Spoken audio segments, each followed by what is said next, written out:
Insightful, fun conversations with some of the best LGBTQ writers from around the world.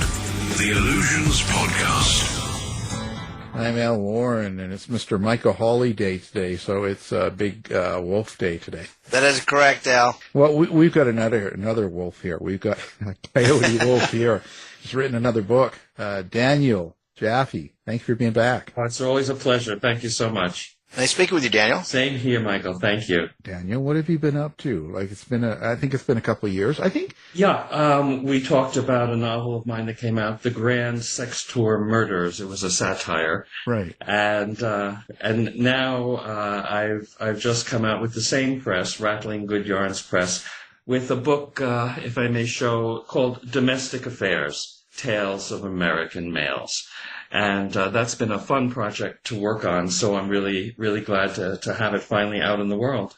Are they short stories? These are short stories, all about the experiences of different men in the U.S. So it's different cities, different parts of the country, and different kinds of situations. What I tried to do with this collection was find the right story for the right locale.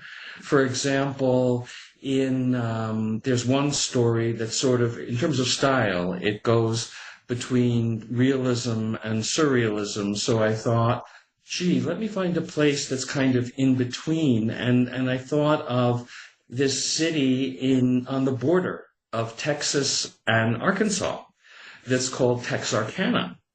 And half the city is in Texas and half the city is in Arkansas. So I set the story there, and the only way I really knew about that was that my late great uncle and late great aunt lived there, and sort of their front yard was in one state and their backyard was in the other. So I thought, oh, okay, this would fit for that particular story. So it's sort of looking at different kinds of experience. Some are romances, some are being in relationship and aging. A number of the stories deal with aging. Others are really nothing to do with romance or anything, just sort of being. And I also tried a range of styles. So there are stories that are realistic, the traditional kinds of stories we're all accustomed to, but also there is some science fiction, there's some horror, there's some blending and a bit of fantasy and fairy tale. Some are very heavy and serious. Others are light and funny. The story I think that's been getting the most attention from reviewers, it's actually a novella at the end of the collection. It's called Reflections of a Sex Angel. And what this story is about is this 72-year-old man finally gains an understanding as to why his entire life from his teens on, every man who encounters him wants to have sex with him. And he has to fight these guys off all the time. And it's been exhausting. And it's continuing now that he's in his 70s and he's really had enough. And he finally finds out that there was a mistake when he was anointed at puberty as a sex angel. And so he goes to sex angel therapy and training, and now he's beginning to get his life in order, and that's what the novella is about. I had great fun writing it. It was sort of really, it's not based on reality. But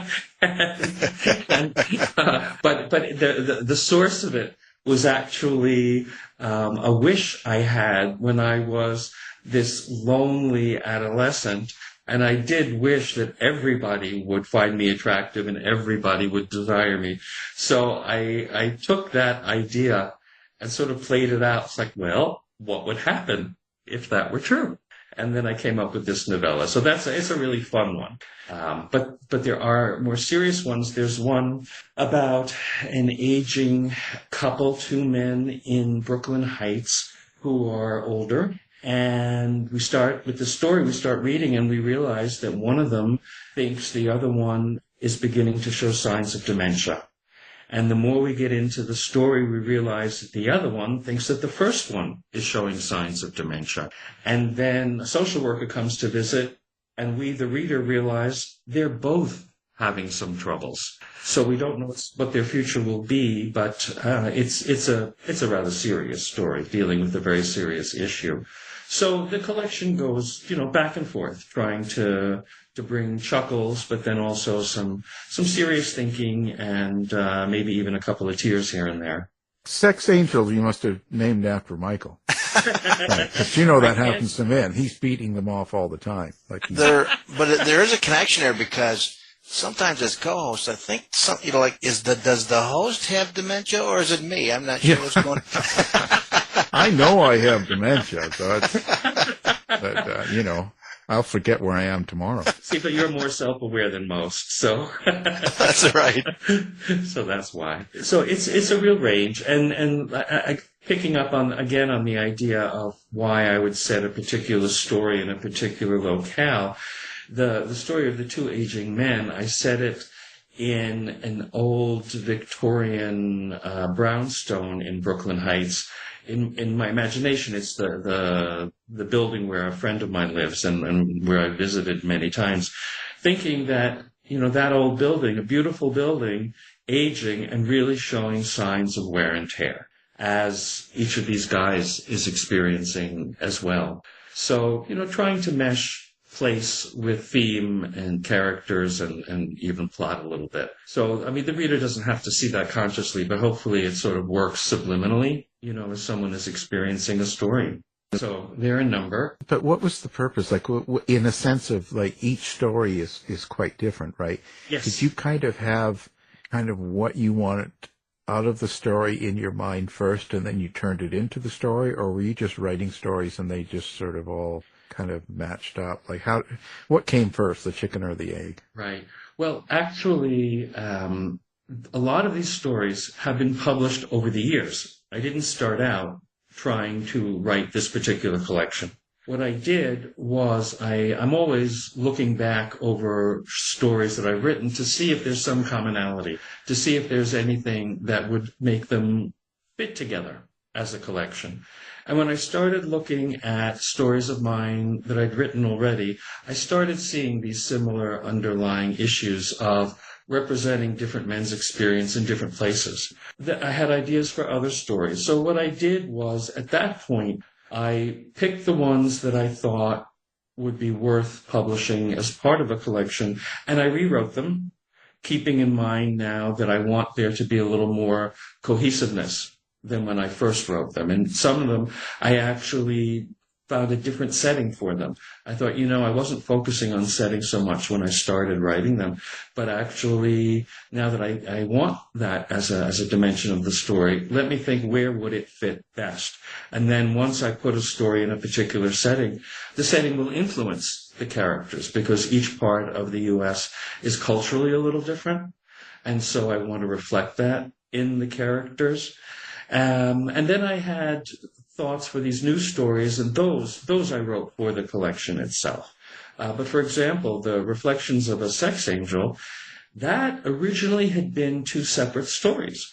In the early 2000s, there were a lot of anthologies being written about gay men's experience and so forth, and there was a call for submissions for an anthology of gay men's circus stories, which I thought was a wild idea. And I started doodling with that and came up with this, and then another one, and then, decided to put them together, having the same main character. So it was reworking some work that was already there, and then developing new work once I had the idea.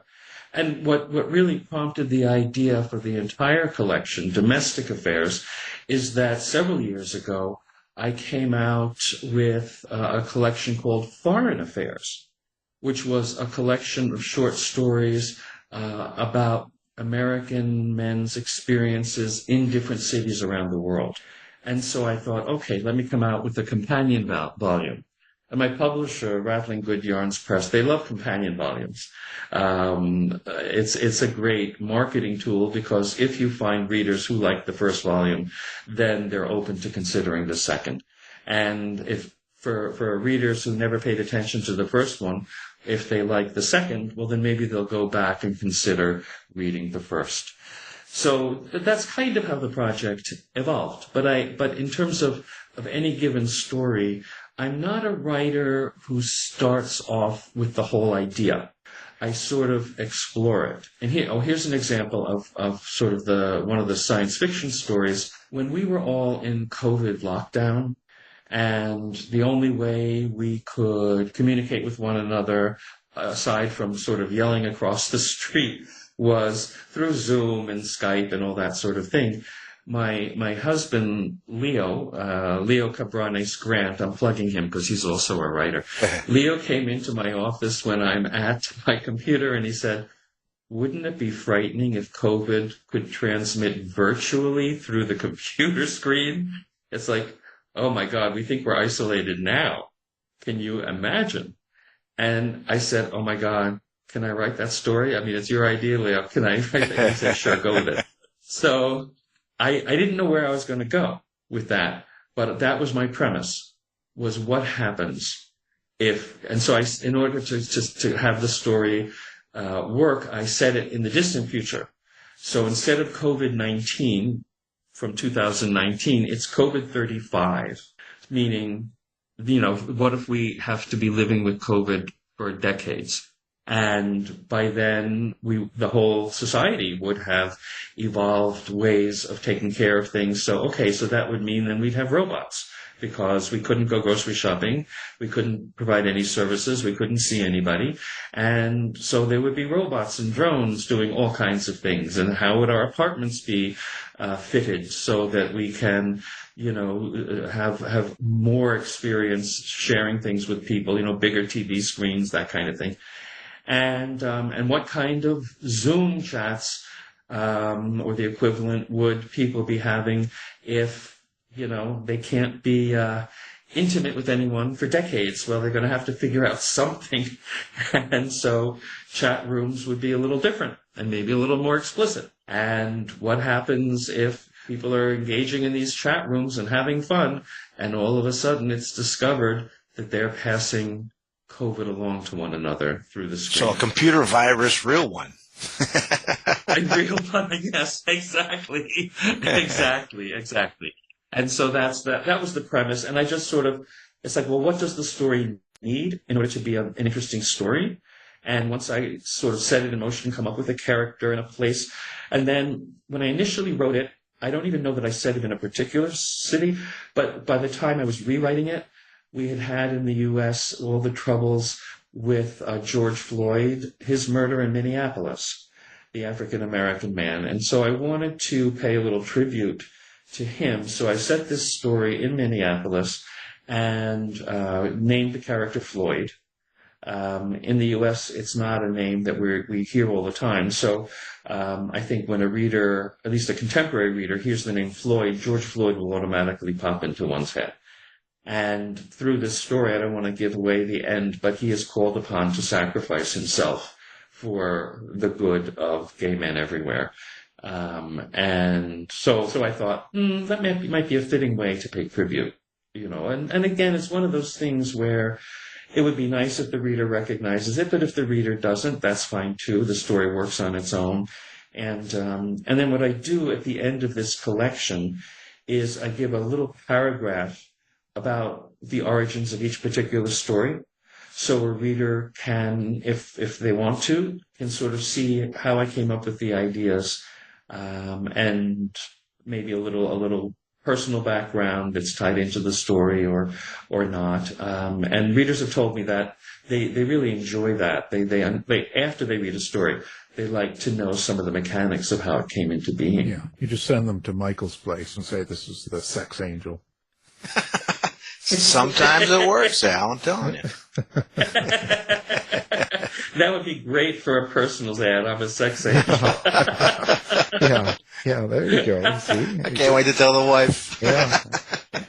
Here's my book, just so you know. But how do you get into the head of the characters then? How do you make them real? Like because they're obviously not you. I mean, you might be the sex angel, I don't know. But I like to think so, Hey, but I think I'm the only that's one. my space there. Yeah, Don't be messing with it. Yeah, but how do you get into it to make the character realistic? Do you sort of do you feel the character yourself? Do you kind of put yourself in that place? Yeah, yeah, and that's exactly what I do. I don't feel that a story that I'm writing is fully enough developed unless I really feel that in that moment I am that character. I have to feel that I am in the setting I'm describing. I have to feel that I am I am the age of the character. I have to feel that I am really living, if there are relationships, the relationships, whether it's a gay man, a straight man, a transgender man, or even a woman. There are two stories in the collection where the main focus is actually a woman's perspective on men in her life. It's sort of how men affect women's lives. As best as I can understand it, it's based largely, of course, on observation. But for example, there's one story entitled "A Woman and Her Man," and the basic premise here is this older woman in New Orleans is searching for God on the internet, and she, Googles and goes to a website, and she thinks she's found him. And she sees God as she imagines God, and it's a man, Looks like an Donald old Trump. man. We're talking heaven. We're not talking the opposite. We're talking heaven. Oh boy. Okay, so now you know my political bias. Okay. Predictable as it may be. So this is appealing to a wider audience, with the possible exception of. Yeah. There are some audience members I'm willing to alienate. It's quite all right. I keep trying, but they keep hanging on. I don't know. Tucker still talks about Al. I'm telling you, he does. They still won't let me go. I don't know. So this woman she keeps trying to get God's attention, and she keeps typing in, and God is paying her no mind. And she's talking about how her husband passed away, and she wants to know from God why he took her husband. And she starts remembering her horrible father-in-law who hated her and called her up when she and her husband were in the middle of their honeymoon in Niagara Falls. He called the hotel, and she answered the phone, and her father-in-law, she says, hello, and all she hears from her father-in-law is, you're a godless slut.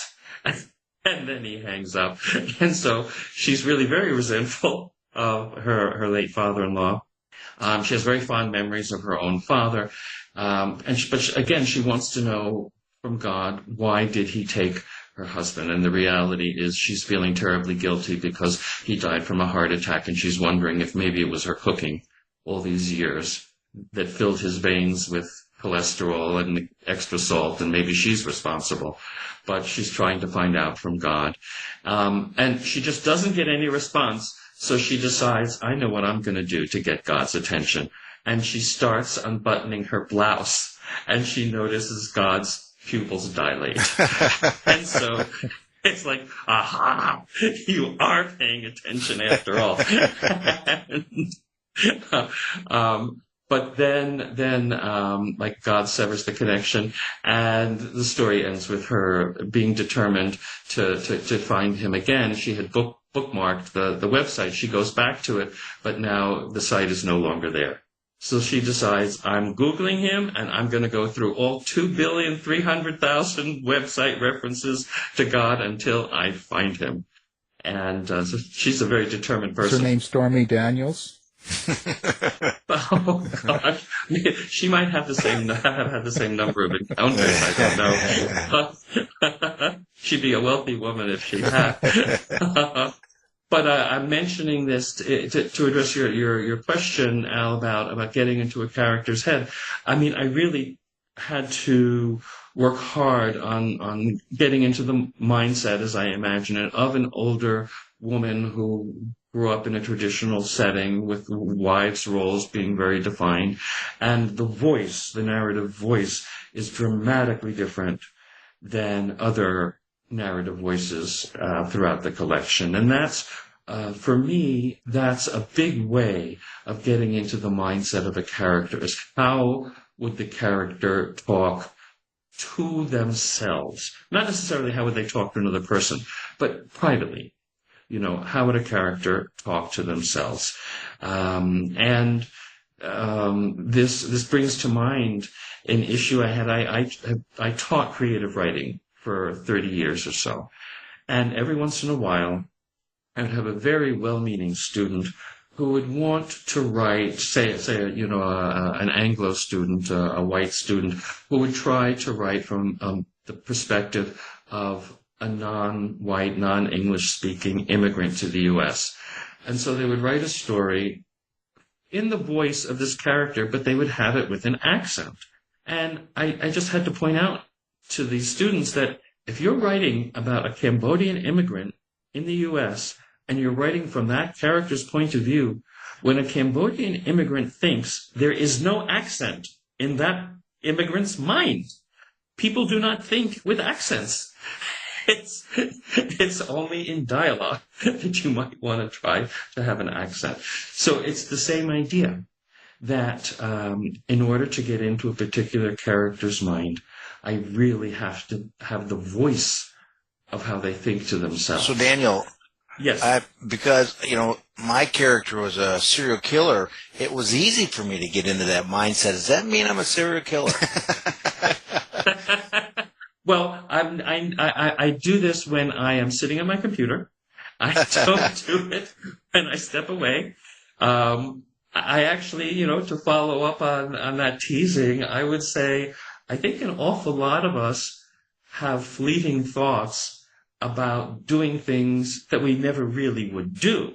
And maybe that's the dividing line between, a normally healthy person and someone who's having problems, is that we have those thoughts, we just don't act on them. So after road rage, you would off somebody in one of your short stories. Oh, yes. Oh, I get models for characters that way. And people who done me wrong, they are now the villains. There's one story in this collection, and it's based loosely on a former boss of mine who in real life was a really sweet guy. And he and I are still in touch. I mean, I haven't worked for him for over 35 years, but we're still in touch on occasion, and he's very nice. But there was one aspect of his character that he used to joke about. And when I started working for him, I was a young man, and I was closeted at work. I was not out as a gay man at work at all. I was a corporate attorney at the time. And this was a very conservative work environment in Boston. And jokingly, my boss very proudly one day said to me, "Oh, in terms of social values, my wife says I'm a little to the right of Hitler." And I thought, nope, not coming out to you. So, indeed, he was not that way. I mean, when I left, the company after 5 years because I wanted to go back to school to get a Master's of Fine Arts in Writing and leave the legal profession, and then I wanted to move to California with my now husband.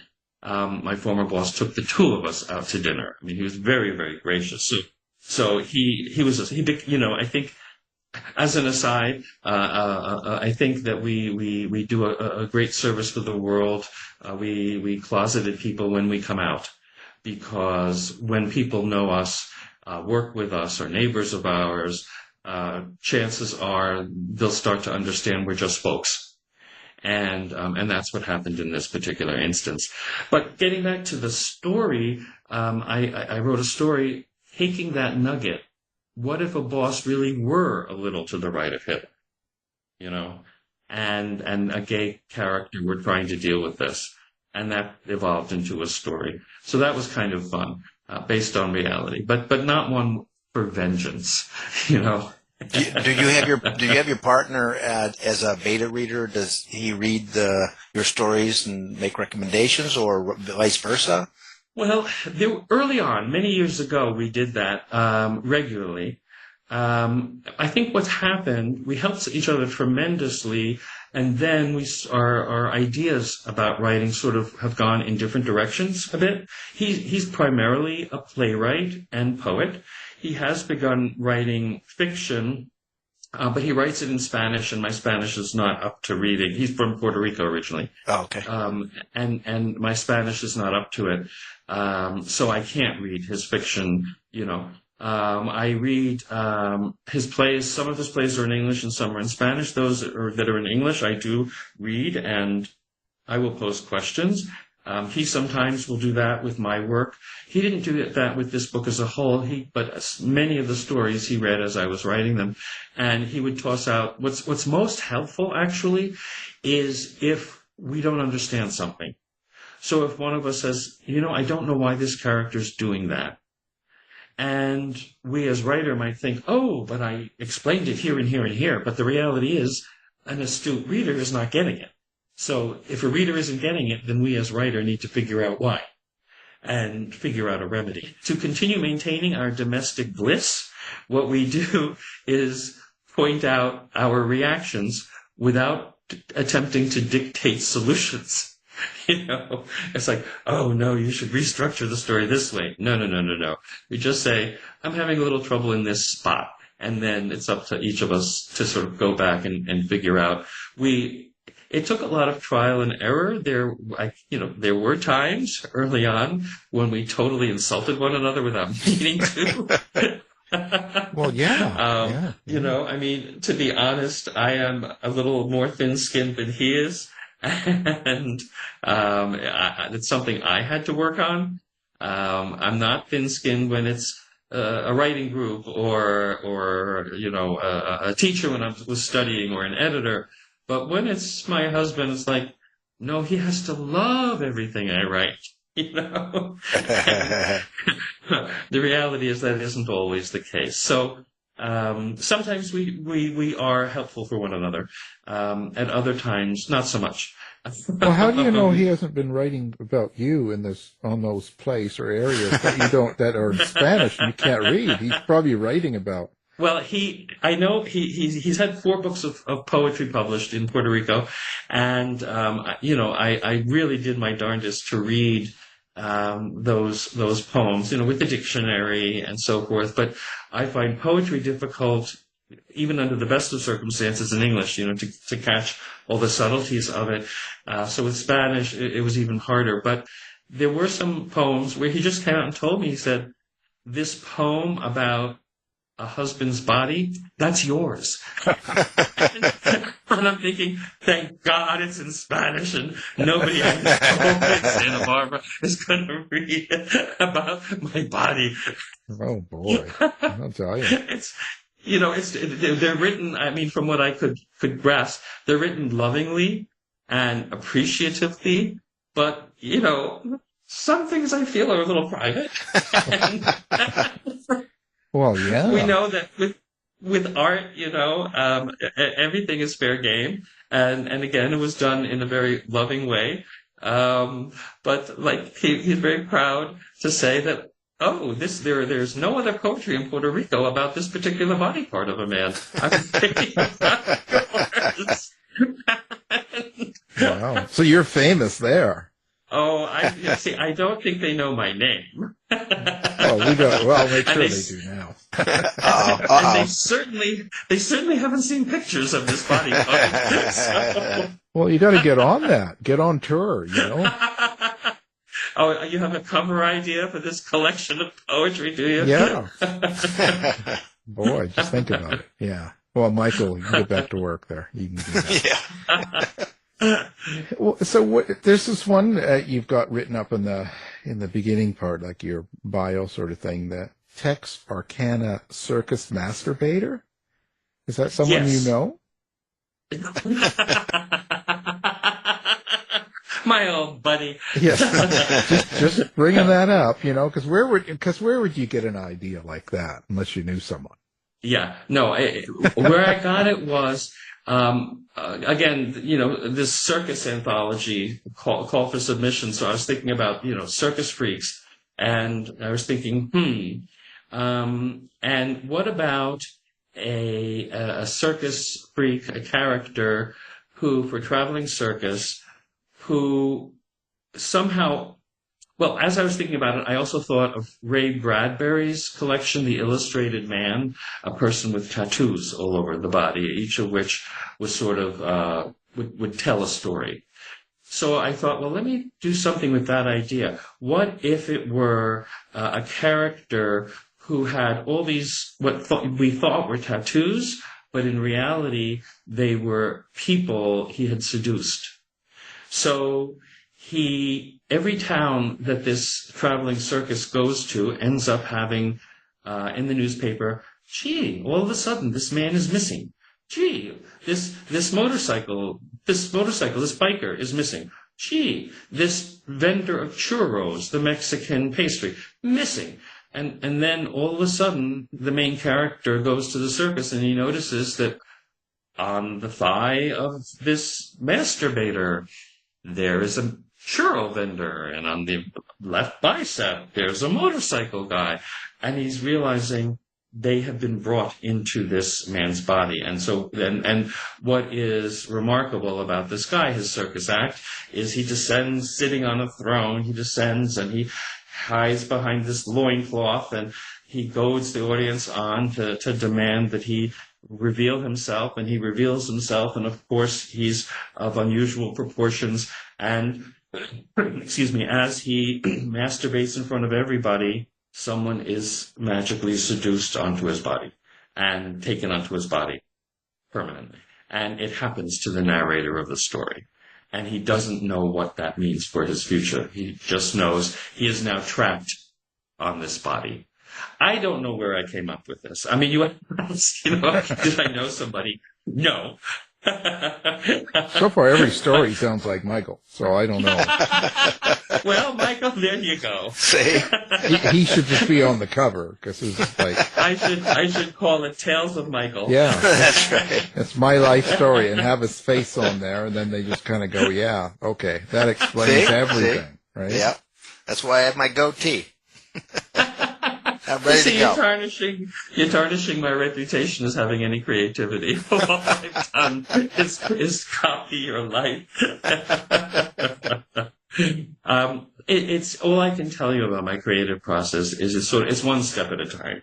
And sometimes it's clearer to me what's happening than others. There's the most serious story in the collection, and in many ways the hardest to write emotionally, was based on a teenage experience I had when I was about, I think, 15.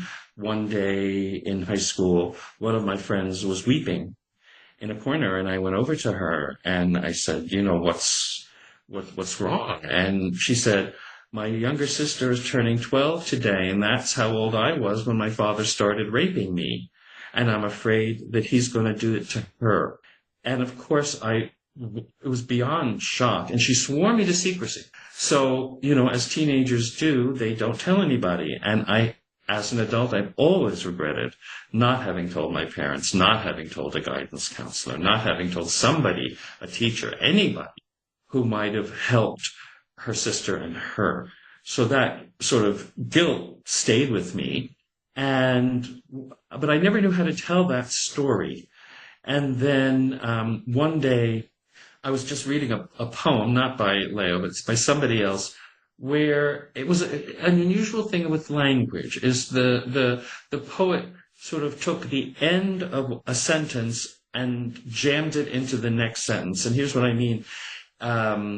If I can take us all back to our high school English, where we learned subject, verb, object of a sentence, this gets mixed up. So it's like, I like ice cream is my favorite food. So that's one sentence, but I like ice cream.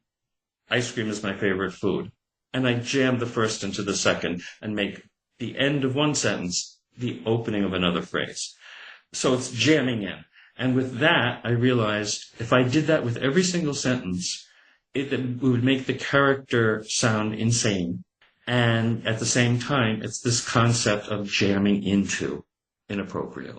And so I told the whole story that way, with every sentence doing that. And it was the language that led me in that case. And that story was published in a literary journal years ago, and then I rewrote it for this collection. It is the heaviest story, and it is really based on a real live incident. And it's just very disturbing to me. But it was very cathartic to write it, to get it out there. And amid other stories that are fun and light, it's one that can address a very serious issue. And hopefully readers can grasp it. There was one review that actually highlighted that story as the best story in the collection. That particular reviewer was looking for real depth and play with language and psychological stuff. As with any collection, readers can pick and choose, At the other extreme, I have a story in here that is very light and fluffy and it pokes fun at philosophy professors in universities. And what gave me the idea for that one is Leo, my husband, had just finished a book about the Danish philosopher Kierkegaard. Leo is a professor. And so it's like, well, to understand what he was doing, I had to learn a little about Kierkegaard. I mean, I read basically a Kierkegaard for dummies kind of thing, just so I could follow along a little bit. And so I created a situation where this young professor is hired in the philosophy department at Harvard, and she goes, but every time she walks into the office of the chair, he disappears. And it's like, well, why would he disappear? And she keeps searching for him, and each philosophy professor is kind of crazy, and they take their philosophical ideas to the extreme. And it turns out that the chair is a specialist and expert in the philosophy of Descartes, who is most known to us lay people for his notion, I think, therefore I am. And it turns out that he is so enamored with her that every time he sees her, his mind goes blank and he stops thinking. So therefore he ceases to exist. So he disappears. So they have to figure out a way to be together, given this reality. So it's a light, funny story, like the Sex Angel story, and there are other light stories to counterbalance the heavy ones. So I think there'll be something for every reader in here. Ideally, I would love it if every reader would love every story for a different reason. But I would expect that each reader would have some favorites and others that they, don't find appealing, because that's the nature of a short story collection.